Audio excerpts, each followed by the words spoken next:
December 7, 1941, a date seared into American memory, began with a thunderous roar over Pearl Harbor as waves of Japanese aircraft descended upon the unsuspecting Pacific Fleet. Commanders aboard the carrier Akagi watched with grim satisfaction as explosions rippled across Battleship Row, unaware that their moment of tactical brilliance masked a deeper strategic vulnerability. Admiral Isoroku Yamamoto himself had warned Tokyo that Japan could run wild for 6 months to a year, but after that, he held no confidence in ultimate victory. His pessimism stemmed from an uncomfortable truth that few in the Imperial Japanese Navy wished to acknowledge. Despite their stunning opening gambit, they were already operating with technology, industrial capacity, and strategic doctrine that lagged approximately 2 years behind their American adversaries. The roots of this technological disparity stretched back to the mid-1930s, when both naval powers began racing toward modernization. Japan's shipbuilding philosophy emphasized quality over quantity, producing magnificent vessels like the battleship Yamato, the largest ever constructed, with 18-inch guns that could theoretically outrange any American counterpart. Yet this focus on individual ship superiority reflected an outdated understanding of naval warfare. According to naval historian Samuel Eliot Morrison's 15-volume History of United States Naval Operations in World War II, the fundamental miscalculation lay in Japan's continued investment in battleship supremacy, even as carrier aviation was reshaping maritime combat. The Americans, having observed European conflicts more closely and benefiting from greater research funding, had already begun transitioning their strategic thinking toward carrier task forces as primary striking weapons. The Japanese Navy's radar technology exemplified this gap. While American ships by 1941 were increasingly equipped with functional radar systems capable of detecting aircraft at distances exceeding 50 miles, Japanese vessels relied primarily on optical rangefinders and human observation. The Type 21 radar, Japan's first operational naval radar system, wasn't deployed until 1942, and even then, its performance remained inferior to American equivalents introduced 2 years earlier. This seemingly technical detail had profound tactical implications. American ships could detect enemy formations in darkness, poor weather, or beyond visual range, fundamentally altering engagement parameters. Equally significant was the disparity in damage control doctrine and engineering.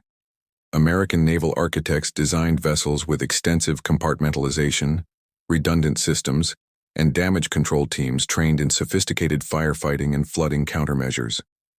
Japanese warships, constrained by smaller industrial capacity and different design priorities, often sacrificed survivability for offensive capability. The carrier Shokaku, damaged at the Battle of the Coral Sea in May 1942, required months of repairs that a comparable American carrier might have completed in weeks. This wasn't merely about repair facilities.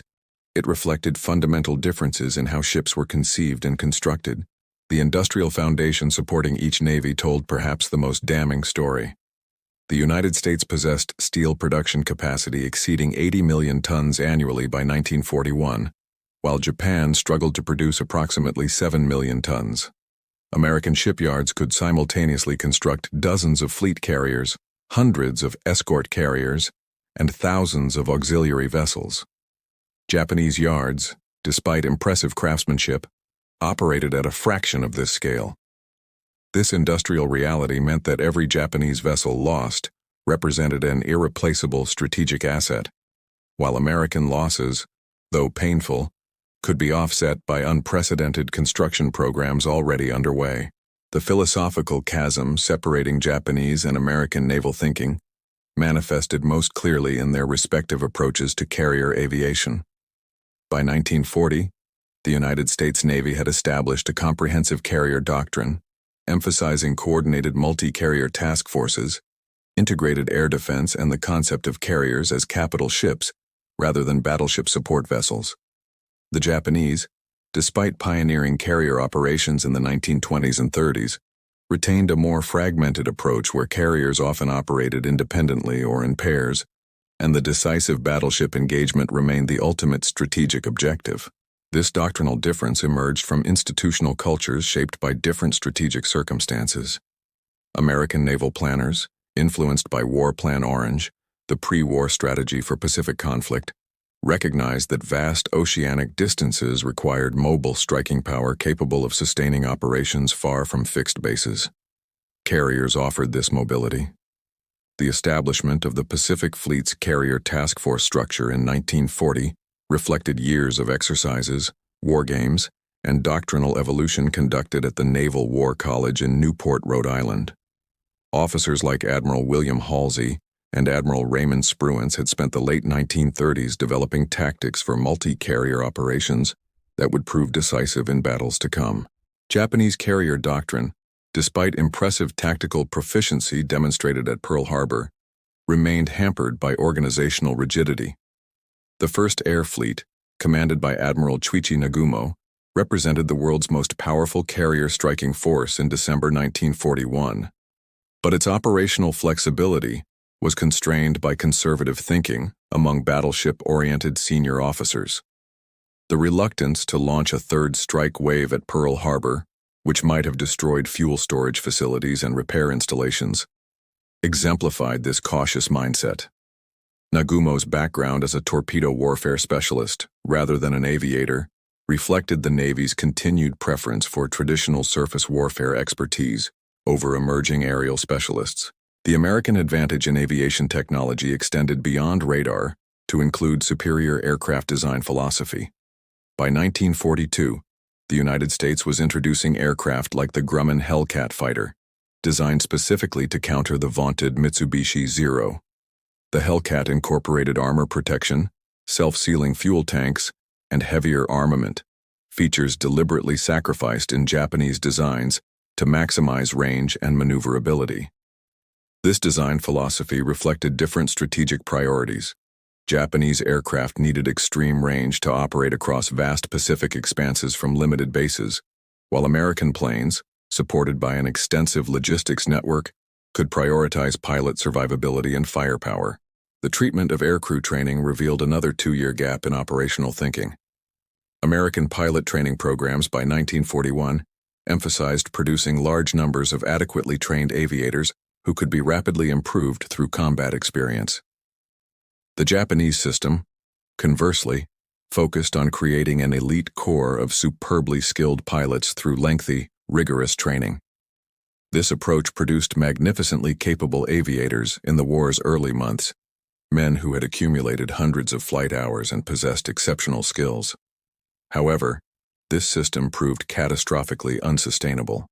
When these irreplaceable veterans fell in battle, their expertise died with them, and the truncated wartime training programs that followed couldn't replicate their proficiency. Communication and command control systems similarly favored American forces. The United States Navy had invested heavily in radio communications, encryption technology, and centralized command structures that allowed rapid information sharing and coordinated responses.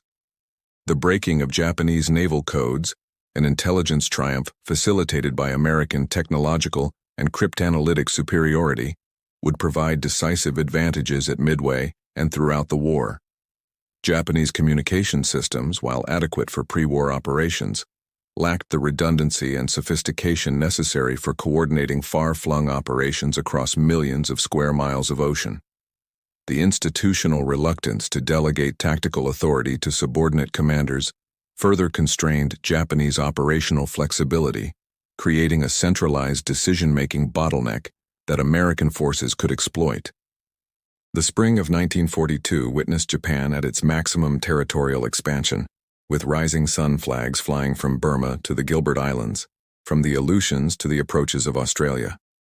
Yet beneath this imposing strategic facade, the fundamental mathematics of industrial production were already writing the war's ultimate conclusion. The American industrial mobilization, barely beginning its acceleration, would transform the Pacific theater into a demonstration of manufacturing supremacy that no amount of tactical brilliance could overcome. President Franklin Delano Roosevelt's call for American industry to become the arsenal of democracy translated into shipbuilding programs of staggering scale. The emergency shipbuilding program, administered by the Maritime Commission, had already laid keels for dozens of Essex-class fleet carriers before Pearl Harbor's smoke had cleared. These vessels, displacing 36,000 tons and capable of operating 90 aircraft, incorporated design improvements based on early war observations. Improvements Japan couldn't match because their naval architects were still refining designs from the late 1930s. The Essex class represented a 2-year technological leap in damage control, aircraft handling, and defensive armament compared to Japanese contemporaries. The gap extended beyond major combatants to the unglamorous but essential auxiliary vessels that sustained naval operations. American shipyards were constructing fleet oilers, ammunition ships, repair vessels, and transport craft at rates Japan couldn't approach. The logistics train supporting American carrier task forces allowed them to remain at sea for extended periods, refueling and rearming from mobile support groups positioned throughout the Pacific. Japanese carriers, constrained by limited tanker availability and smaller fuel capacities, operated under tighter logistical constraints that restricted their operational radius and sustainability. This wasn't glamorous warfare, but it determined campaign outcomes as surely as any aerial dogfight. Kaiser shipyards and other American facilities pioneered mass production techniques adapted from automotive manufacturing, treating shipbuilding as an assembly process rather than traditional craft work. The Liberty Ship program, though focused on merchant vessels, demonstrated American capacity to construct ocean-going ships in weeks rather than months. This industrial philosophy, prioritizing quantity and rapid production over individual perfection, fundamentally opposed Japanese methods. A single Essex-class carrier required approximately 18 months from keel laying to commissioning in American yards, while comparable Japanese carriers demanded longer construction periods with less standardization and greater vulnerability to production disruptions. Research and development spending illuminated another dimension of the 2-year gap. According to wartime production records, the United States devoted vast resources to naval research, funding projects at universities, private laboratories, and dedicated military facilities. These investments produced innovations in areas ranging from proximity fusees for anti-aircraft shells, to improved aviation fuel formulations, to advances in metallurgy that allowed stronger, lighter aircraft structures. Japan's research establishment, though containing brilliant scientists and engineers, operated with constrained budgets and less integration between civilian and military sectors. The result was a slower innovation cycle that left Japanese forces perpetually responding to American technological advances rather than driving their own. The submarine dimension of naval warfare showcased this technological disparity with particular clarity. American submarines by 1942 were beginning to receive the Mark 14 torpedo, admittedly plagued by initial reliability problems that wouldn't be fully resolved until 1943. But they operated with sophisticated fire control computers, excellent sonar systems, and the world's most capable submarine construction program. Japanese submarines, designed primarily for fleet operations rather than commerce raiding, never realized their potential as strategic weapons. American submarines would ultimately devastate Japanese merchant shipping, severing the island empire's maritime lifelines to conquered territories. Japanese submarines, despite individual successes, never achieved comparable strategic impact against American logistics. This operational asymmetry reflected doctrinal and technological differences that had emerged years before the war began. June 4 through 7, 1942, marked the battle that would validate every American advantage and expose every Japanese vulnerability accumulated during the previous 2 years of divergent development. The Battle of Midway began with Japanese confidence born from 6 months of unbroken victory, yet concluded with 4 fleet carriers resting on the Pacific floor and the Imperial Navy's offensive capability irreparably damaged. The engagement revealed in microcosm how technological and doctrinal gaps translated into tactical defeat. American codebreakers, working from a basement facility at Pearl Harbor under Commander Joseph Rochefort, had penetrated Japanese naval communications deeply enough to predict Midway as Admiral Yamamoto's target. This intelligence triumph, impossible without sophisticated cryptanalytic techniques and equipment developed over several years, provided Admiral Chester Nimitz the priceless advantage of surprise against a numerically superior force. The Japanese, lacking equivalent signals intelligence capabilities, sailed toward Midway blind to the ambush awaiting them. This information asymmetry reflected not merely luck or individual brilliance, but systematic investment in communications, intelligence infrastructure that Japan had failed to match. The battle's aerial dimension demonstrated the cumulative effect of pilot training philosophies. Japanese aircrews participating in the Midway operation included veterans of Pearl Harbor, the Indian Ocean raids, and earlier campaigns, men with extraordinary skill and experience. Yet they represented an irreplaceable resource. American aviators, though less individually polished, benefited from training systems capable of producing replacement pilots at sustainable rates. The torpedo squadron attacks, particularly Torpedo Squadron 8's suicidal charge that drew Japanese combat air patrol down to wave-top level, showcased American willingness to accept casualties while pursuing tactical objectives. Every Japanese pilot lost at Midway represented months or years of training investment that couldn't be recovered. Radar proved decisive in unexpected ways.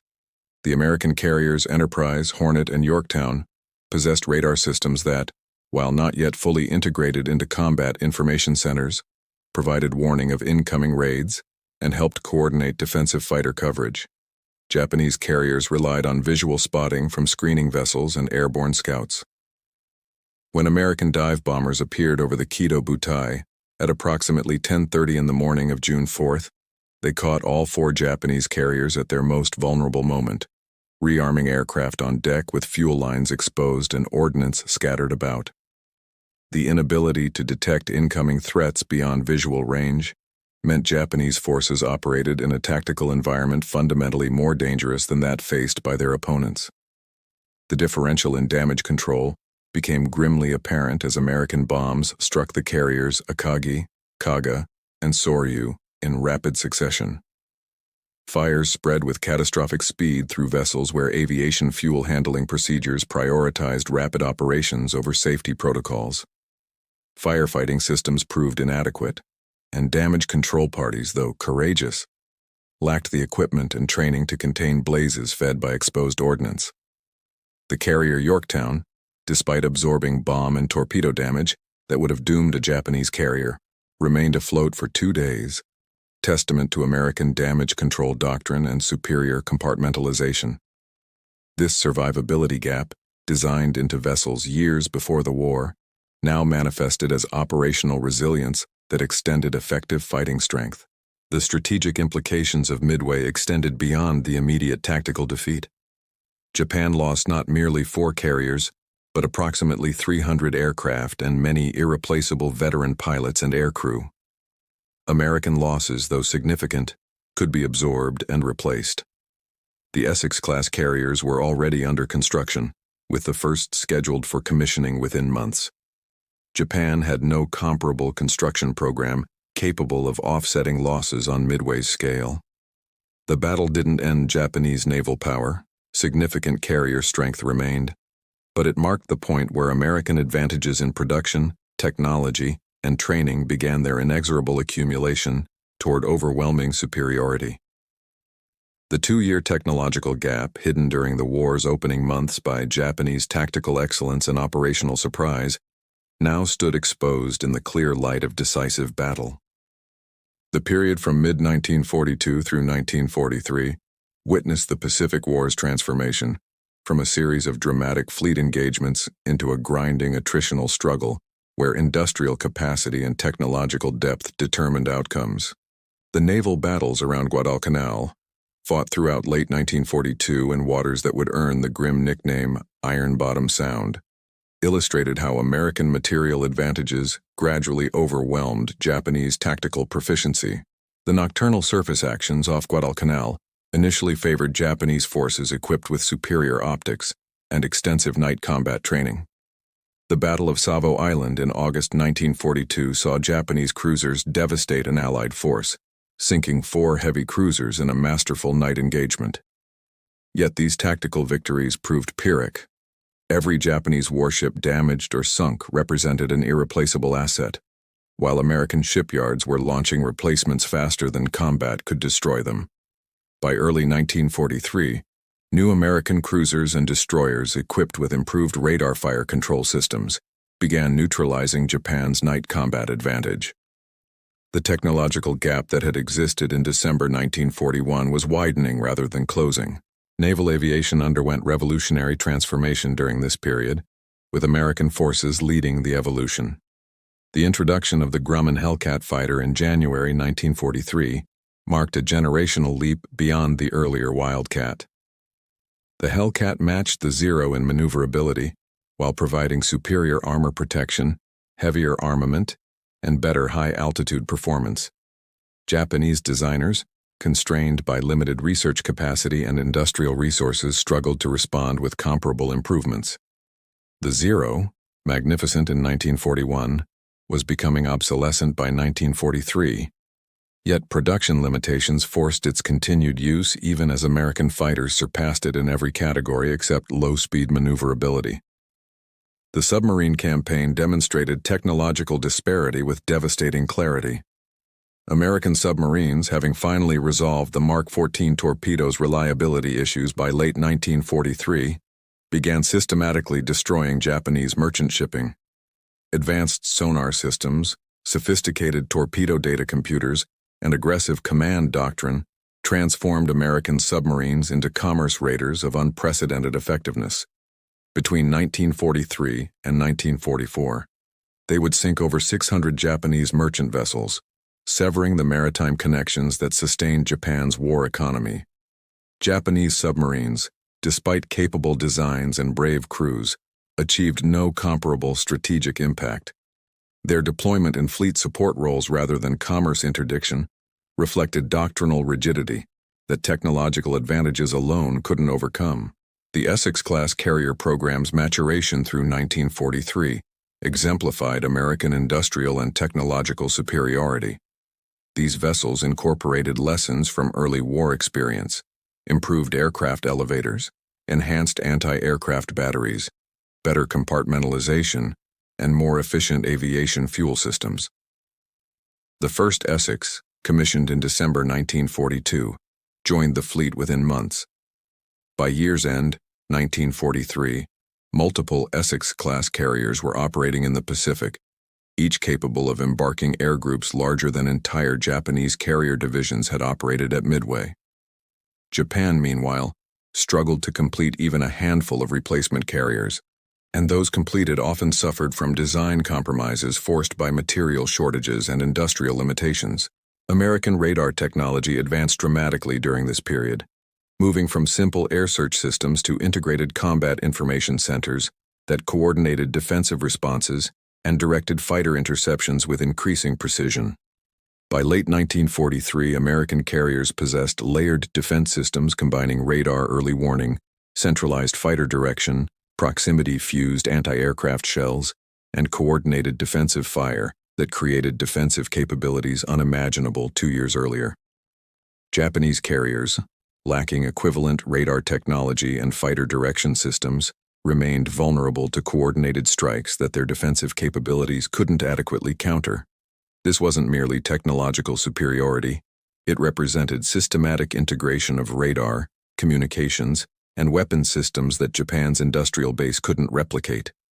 The 2-year gap identified at the war's beginning was expanding into an unbridgeable chasm as American innovation accelerated, while Japanese development stagnated under wartime pressures. 1944 opened with American forces firmly on the offensive, advancing across the Central Pacific in amphibious operations supported by carrier task forces of unprecedented size.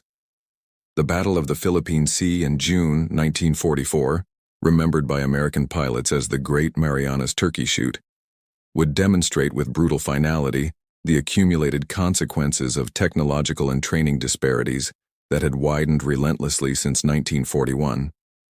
Admiral Jisaburo Ozawa's mobile fleet sorted to challenge the American invasion of Saipan, with 9 carriers embarking approximately 450 aircraft. On paper, this force represented significant striking power. In reality, it sailed toward catastrophe. The Japanese pilots manning these aircraft averaged barely 6 months of training, a fraction of the preparation their predecessors had received before the war. American pilots, conversely, now benefited from comprehensive training programs that produced competent aviators, while preserving combat veterans as instructors and leaders. The qualitative gap in pilot skill, narrowly favoring Japan in 1941, had reversed completely by 1944. The battle unfolded on June 19 as waves of Japanese aircraft launched toward Task Force 58, commanded by Admiral Mark Mitcher. American radar detected the raids at extreme range, providing ample time to position combat air patrols and prepare defensive responses. Hellcat fighters, directed by fighter direction officers watching radar displays in shipboard combat information centers, intercepted Japanese formations far from the American fleet. The ensuing aerial combat proved devastatingly one-sided. American fighters, superior in performance and piloted by better-trained aviators, methodically destroyed Japanese attack formations. Of the approximately 370 aircraft launched by Ozawa's carriers, approximately 300 failed to return, destroyed by fighters, anti-aircraft fire, or operational losses. The few Japanese aircraft that penetrated to the American task force faced defensive firepower unprecedented in naval warfare. The new proximity-fused shells, which detonated automatically when passing near targets, transformed anti-aircraft gunnery from a probabilistic art into devastating science. These shells, developed through sophisticated research programs impossible in Japan's constrained industrial environment, multiplied defensive effectiveness several-fold. Combined with the massed anti-aircraft batteries of Essex-class carriers and their screening vessels, American defenses created virtually impenetrable barriers against conventional attack. Japanese carrier survivability proved catastrophically inferior when American submarines entered the equation. The submarine Albacore torpedoed the carrier Taiho, newest and largest in the Japanese fleet, early on June 19th. Poor damage control and inadequate ventilation systems allowed aviation fuel vapor to accumulate throughout the ship. Hours later, a catastrophic explosion destroyed Taiho from within. The submarine Kavala subsequently sank the carrier Shokaku. These losses exemplified how Japanese carriers, designed with offensive capability prioritized over survivability, proved vulnerable to damage that American carriers' superior compartmentalization and damage control would have contained. The following day, American carrier aircraft located and attacked the retreating Japanese fleet, sinking the carrier Hiyo and damaging several other vessels. This strike, launched at extreme range in late afternoon, demonstrated American operational confidence and capability unimaginable 3 years earlier. Pilots flew unprecedented distances, attacked in fading light, and returned to their carriers after dark, landing aboard ships illuminated to guide them home despite submarine threat. This night recovery operation, brilliantly executed under Mitcher's leadership, showcased tactical flexibility and risk acceptance that Japanese doctrine couldn't match. The Philippine Sea represented more than a tactical victory. It marked the effective destruction of Japanese naval aviation as a coordinated fighting force. Ozawa's carriers survived to reach port, but his air groups had been annihilated. Japan lacked the training infrastructure, aviation fuel reserves, or industrial capacity to rebuild them. American forces, conversely, could replace combat losses within weeks and continued expanding their carrier forces throughout 1944. The 2-year technological gap of 1941 had become an unbridgeable gulf of capability that no amount of courage or tactical innovation could cross. The autumn of 1944 found Japanese naval leadership confronting a hopeless strategic situation. American forces were approaching the Philippines, threatening to sever Japan's maritime connections to Southeast Asian resources that sustained the war effort. The combined fleet, reduced to a shadow of its former strength, prepared for operations that senior commanders privately acknowledged bordered on suicide missions. Yet even in desperation, the technological and doctrinal gaps that had disadvantaged Japan throughout the war continued constraining operational options. The Battle of Leyte Gulf, fought across multiple engagements from October 23 through 26, 1944, would become history's largest naval battle, and the Imperial Japanese Navy's death knell. Admiral Soemu Toyoda's plan, designated Shogo 1, aimed to lure American carriers northward with a decoy force while battleship and cruiser groups struck invasion shipping in Leyte Gulf. The plan's complexity, requiring precise timing and coordination across forces separated by hundreds of miles, demanded reliable communications and flexible command structures that Japan no longer possessed. American submarines initiated the battle's opening phase, torpedoing and sinking two heavy cruisers from Admiral Takeo Kurita's center force as it transited Palawan Passage. This attack exemplified how American submarine doctrine and technology, sophisticated sonar, reliable torpedoes, aggressive commanders, had evolved into a war-winning capability. Japanese anti-submarine warfare, conversely, remained ineffective. Depth charges with insufficient lethality, inadequate sonar systems, and doctrine that underemphasized convoy protection had allowed American submarines to devastate merchant shipping throughout 1944. The Palawan attack demonstrated these deficiencies applied equally to warship protection. The Battle off Samar on October 25 showcased both American tactical flexibility and Japanese operational inflexibility. Kurita's powerful force, including the super battleship Yamato with her 18-inch guns, encountered a group of American escort carriers supported by destroyers and destroyer escorts. This Taffy 3 force, commanded by Admiral Clifton Sprague, should have been annihilated. Yet aggressive destroyer attacks, desperate aerial strikes with whatever ordnance available, and Kurita's conservative maneuvering allowed the vastly outmatched American force to escape with losses far lighter than circumstances suggested. Japanese gunnery, though accurate, lacked the radar fire control integration that allowed American ships to maintain accurate fire in adverse conditions. More critically, Kurita's decision to withdraw reflected command uncertainty and inadequate intelligence that prevented exploiting a promising tactical situation. The most dramatic innovation emerging from Japanese desperation appeared during Leyte Gulf, organized kamikaze attacks. Vice Admiral Takejiro Onishi formally organized the special attack units on October 19, institutionalizing what had previously been occasional individual acts into systematic operational doctrine. This development represented ultimate acknowledgement of technological and training inadequacy. Japan could no longer produce pilots capable of surviving combat long enough to develop effectiveness through conventional tactics. Suicide attacks offered the only means of delivering ordnance against well-defended targets with available personnel and aircraft. The kamikaze concept horrified American forces but validated every technological advantage they possessed. Radar early warning, fighter direction, proximity-fused shells, and massed anti-aircraft fire all focused on preventing suicide aircraft from reaching targets. The defenses worked imperfectly. Some kamikazes penetrated to strike ships, sometimes inflicting severe damage. Yet the overall effectiveness remained limited compared to the enormous expenditure of aircraft and pilots. A single conventional strike by well-trained aviators using proper tactics could achieve greater damage than multiple kamikaze attacks while preserving experienced crews for future operations.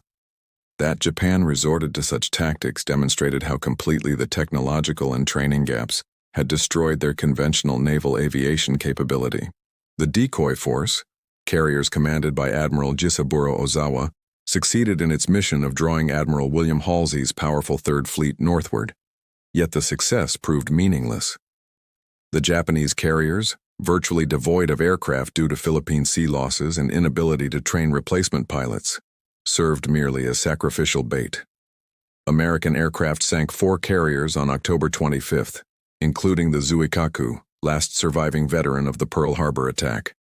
These ships, once the cutting edge of naval aviation, ended their careers as hollow shells unable to perform their designed function, a fitting metaphor for Japan's naval collapse. The 2-year technological gap of 1941 had widened into comprehensive obsolescence by late 1944. The closing months of World War II witnessed the Imperial Japanese Navy reduced to impotence while American naval power reached its absolute zenith. By early 1945, the vast chasm between the combatants rendered naval operations increasingly one-sided. The March 18 through 19, 1945 raids against Japanese home islands by Task Force 58 operating with near impunity within sight of Japan's coast, demonstrated conclusively that the technological, industrial, and doctrinal advantages identified at the war's beginning had culminated in absolute American maritime supremacy. The final major operation for Japanese surface forces came on April 6, 1945, when the super battleship Yamato sortied toward Okinawa on a deliberate one-way mission designated Operation 10 Go. The ship carried only enough fuel for a single passage, tasked with beaching herself and fighting as an immobile artillery platform, supporting ground forces. American reconnaissance aircraft detected the force shortly after departure, and massed carrier strikes attacked on April 7th. Over 300 American aircraft swarmed the task force in multiple waves, overwhelming defensive fire through sheer numbers. Yamato absorbed numerous torpedo and bomb hits before capsizing and exploding. The most powerful battleship ever constructed destroyed by carrier aviation, embodying the very shift in naval warfare primacy that Japan had failed to fully embrace in the preceding decade. This final sortie exemplified strategic bankruptcy. Yamato represented immense investment of resources and industrial capacity devoted to a weapon system already obsolescent when launched. The vessel's 18-inch guns, magnificent feats of engineering, never engaged enemy surface ships in decisive battle, the scenario for which they'd been designed. Had equivalent resources funded carrier construction and aviation development in the late 1930s, Japan might have entered the war with additional fleet carriers and more robust aviation industrial base. Instead, Yamato's destruction by carrier aircraft illustrated the consequences of strategic miscalculation and technological lag that had handicapped Japanese naval operations throughout the conflict. American technical advantages by war's end exceeded anything imaginable in 1941. Radar systems now provided comprehensive coverage of surrounding airspace and surface contacts. Combat information centers aboard carriers and major surface combatants integrated multiple information sources into comprehensive tactical pictures, enabling coordinated responses impossible earlier in the war. Proximity-fused shells had revolutionized anti-aircraft defense. American aircraft, including the Corsair fighter and Hellcat, comprehensively outperformed Japanese opponents, while American pilot training produced competent aviators at sustainable rates. The cumulative effect of these advantages meant that American task forces operated in tactical environments fundamentally different from those faced by their opponents. The technological gap's human cost manifested most poignantly in pilot quality decline. By 1945, Japanese aviators averaged perhaps 3 months of flight training before entering combat, barely enough time to master basic flying, let alone combat tactics. American pilots received 6 months to a year of training, including extensive gunnery practice and tactical instruction. This training disparity, combined with vastly superior aircraft, created kill ratios of 10-to-1 or greater in aerial combat. The Japanese aviation training system, designed for quality over quantity, had completely collapsed under attrition pressures, while American programs scaled production without proportional quality sacrifice.